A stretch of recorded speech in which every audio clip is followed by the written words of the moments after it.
ደግሞ በጣም የሚያሳስበን ነገር ጠቅላይ ሚኒስትር አይናቸው እያየ ኦሮሚያ እየተፈጸመ ያለውን ወንጀል ማለትም በኦሮሚያ ልዩ ኃይል፣ በኦሮሚያ ፖሊስ፣ በኦሮሚያ ብልጽግና አመራር ከክልሉ ፕሬዚዳንት ከአቶ ሽመልስ አብዲሳ ጀምሮ እስከታች ካድሬ ድረስ የሚፈጸመውን ብሔር ተኮር፣ ዘር ተኮር፣ ማንነት ተኮር ወንጀል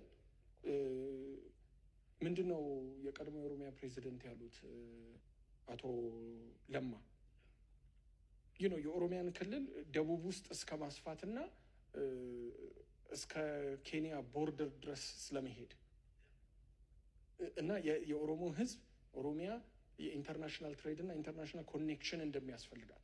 ስለዚህ ደቡብንም እስከ መጠቅለል አይነት እብሪት ብሔር ይሄ ናዚያዊ እብሪት ነው። ወደ ቤኒሻንጉልም ለመሄድ እንደዚህ አይነት ማለት ሽመልስ አብዲሳ እኮ ነግረውናል። ኮንቪንስ የሚባል በእነሱ ቤት ማኪያቬሊያን መሆኑ ነው። አስተሳሰብ በግልጽ እየተራመደ ነው። እኛ ኢትዮጵያ የብሔርተኝነት አሸንፎ እንዲወጣ ህገ መንግስቱ እንዲሻሻል ምናምን እንመኛለን ወይም እናስባለን። ወደዛም ሊሄዱ ይችላሉ ብለን እንገምታለን። ነገር ግን ብዙ ተቺዎች የሚሉት ነው እና ጠቅላይ ሚኒስትር አብይም ሆኖ የኦሮሚያ ብልጽግና አክቹዋሊ እያሰበ ያለው ነገር ሌላ ነገር ነው። ኦሮሚያን እስከ መገንጠል ሊያስቡ ይችላሉ ብለው የሚተቹ ብዙ ሰዎች አሉ።